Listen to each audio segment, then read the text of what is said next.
to do demo, something would go wrong.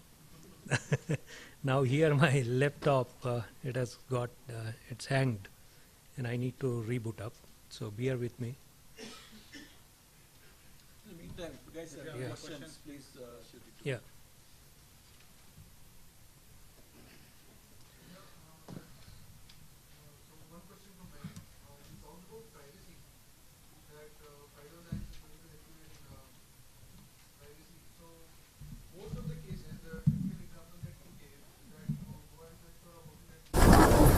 Make my trip and the same gets reflected in your Facebook feed. That is something where cookies play a part. So how is Fido helping in that regard? When you are implementing FIDO, on the client side, you have to stick to the FIDO privacy policies. When you use them, you can't block cookies anymore. You can use block cookies for some other purposes, but not for you. Another part of it is when you are storing all the keys on the local device.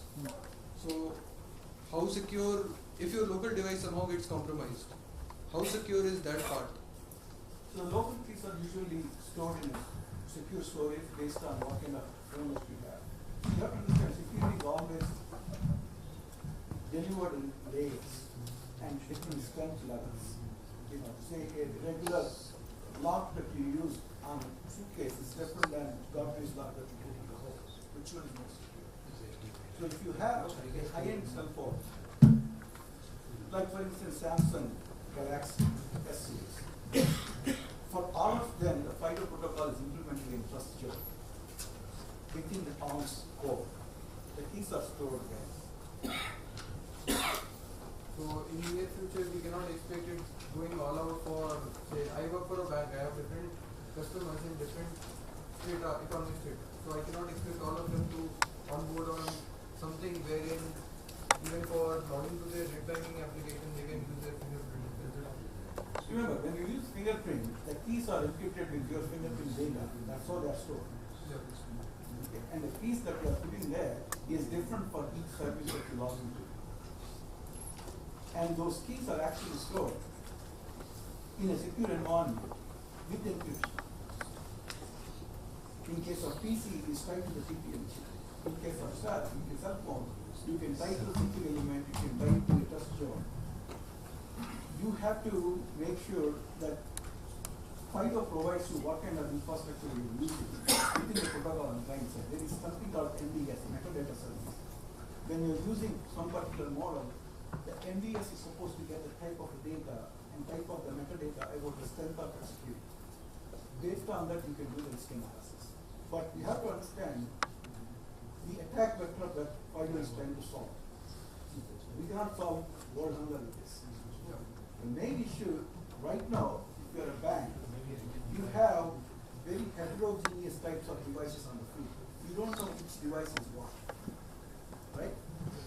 All of them are transmitting patterns. Your risk levels are exactly same as where it has always been. For FIDO, you are eliminating the server global attack completely. Today, your attacks, 86% of them are coming from password related stuff. You are eliminating them. If somebody steals those keys, they also need to steal your biometric data. And by the way, private keys are not easy to steal, just so you know, when you are generating on hardware. And you have additional security hardware blocks called puff blocks, physically unclonable functions. Those things will never actually give you a key. You can only say, okay, here is my phone, encrypt and give it back to me. How he encrypts, how he decrypts, only he knows. It's not like you are going to issue an SDK and ask you to give it a key back. You can't. So based on the client infrastructure, you actually get different kinds of security levels, point number one. Point number two, I'll go back to the earlier point, which is see what exactly the problem you are trying to solve. You are trying to solve phishing attack, man-in-the-middle attack, dictionary attack, global attack. These are the attacks that you are solving. Those are the attacks which are contributing to 90% of your identity theft that you have today. So just one more point in addition to it. Now, assuming a rollout for any organization, you are saying that it is working on, it will take the device, your biometric key, and your client server PKI thing it is taking. Now, for every customer or every user, if he is using a mobile device, if he is using a laptop, if he is using a desktop, does he need to register 3 times with all those 3 different devices? Fantastic question. If you see the last slide that I put in CTAP, you have 2 options. You can actually have every device. If you want to use from different devices, you have to register on different devices. Alternative to that, you can say, this is my phone, this is going to be my FIDO authenticator. When it is FIDO authenticator, now this authenticator can work with any other prime device. It could be your home computer, office computer, another cell phone, a tablet. For all of them, your FIDO authenticator is going to be this. You only have to register on one of them. But what we recommend is you make sure, most of us, 90% of the time, we only use 2 devices, PC and a cell phone. Not like earlier days where you suddenly land in Singapore Airlines and Singapore and then go to a network, what is that called? Cyber. You go to cyber, those days are gone and you don't do that anymore. When you get into Singapore airport, you just open it up, and even in Bangalore airport, go there and it's a public Wi-Fi, it's a free Wi-Fi, just go get in there and do your job. So people are not using multiple devices like earlier. Maximum they are using 1 or 2. If you register using your cell phone, you can delegate your cell phone to be the CTAP, Client Authenticator Protocol. Your phone becomes authenticated. What if somebody steals your phone? They also have to steal your biometric data, not earlier. You can't do it anymore. Unlike your biometric data is also there, they can't do anything with that phone. They can't steal your biometric and try to hack you because they have to have your device too. If somebody steals your device, you can always go back to your profile, just disable that authenticator, you're done. So security is always about attack vectors and threat model. Which one are trying to solve? In the worst case scenario, it still solves the 90% of the problem that we have today, which is password. Give me anything but not password. That's the tagline. Right now, password is the only way that you can authenticate. Anything else that is not password is better than what you have. That doesn't mean just 1, 2, 3, 4, which make it a password for everybody. That's not a solution. You have to have something that is more stronger. And important point, other thing that I was mentioning, this is future-proofed.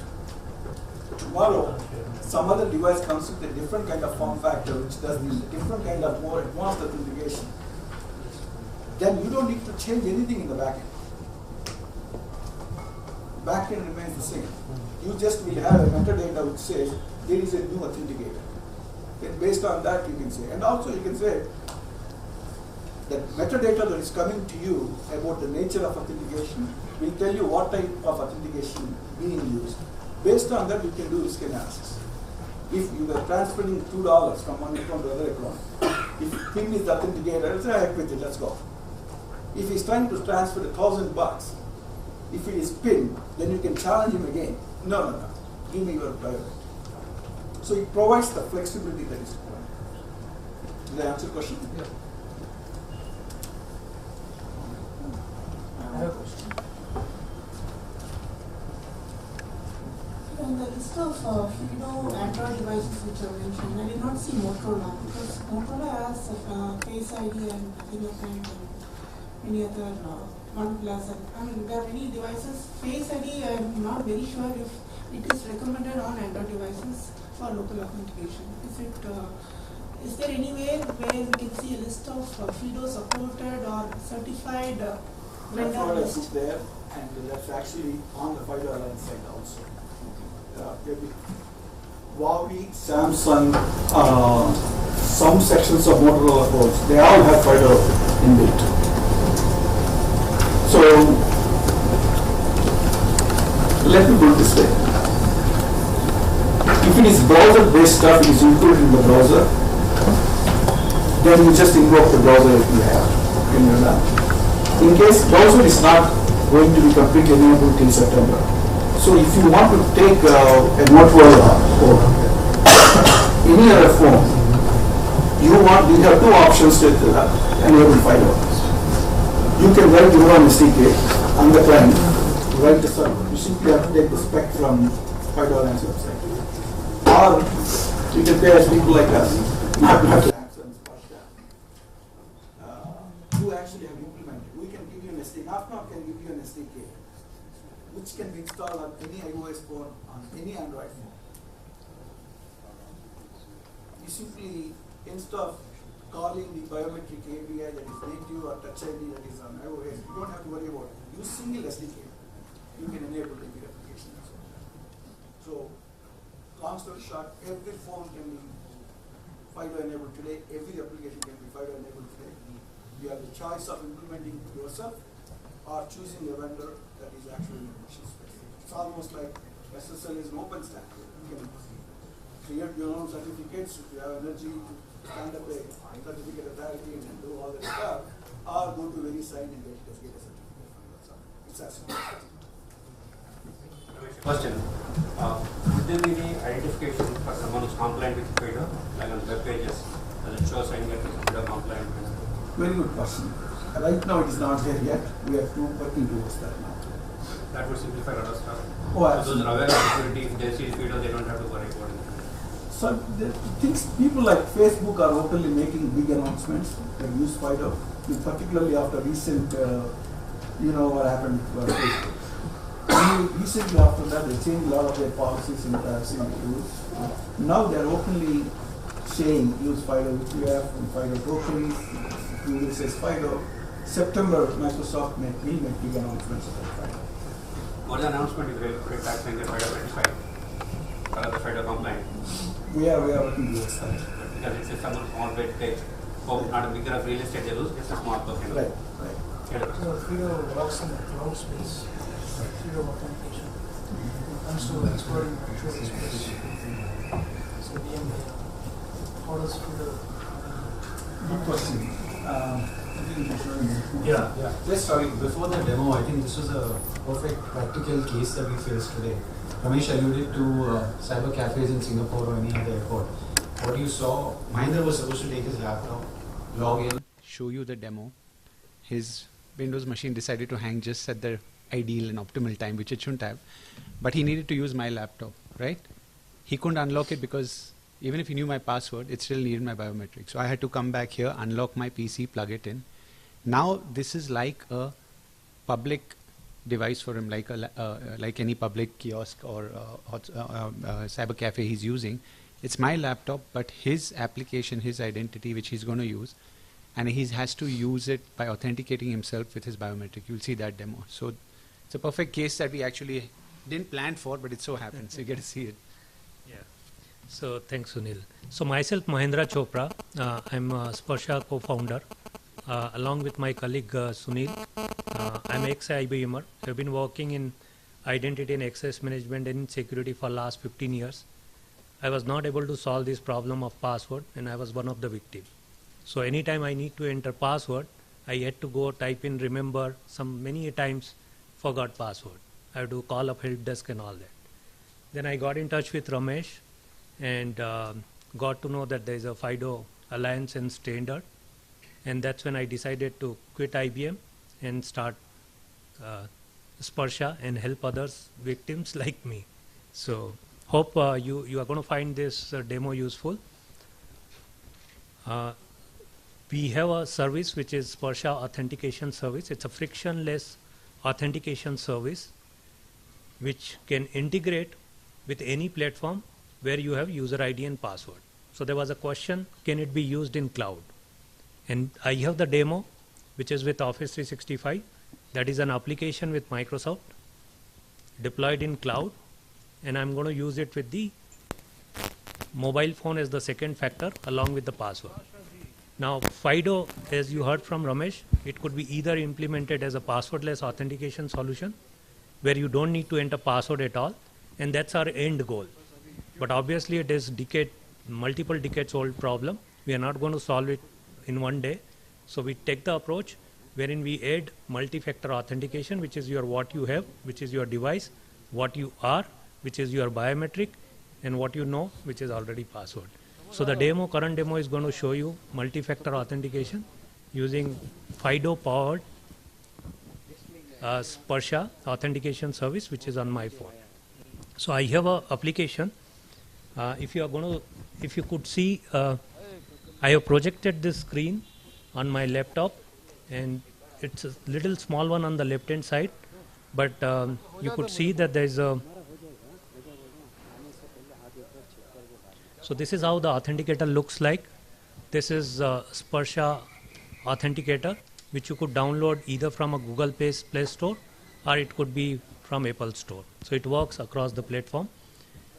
Once you have the application downloaded, it's a simple to register process. I'm going to show that also. So right now I have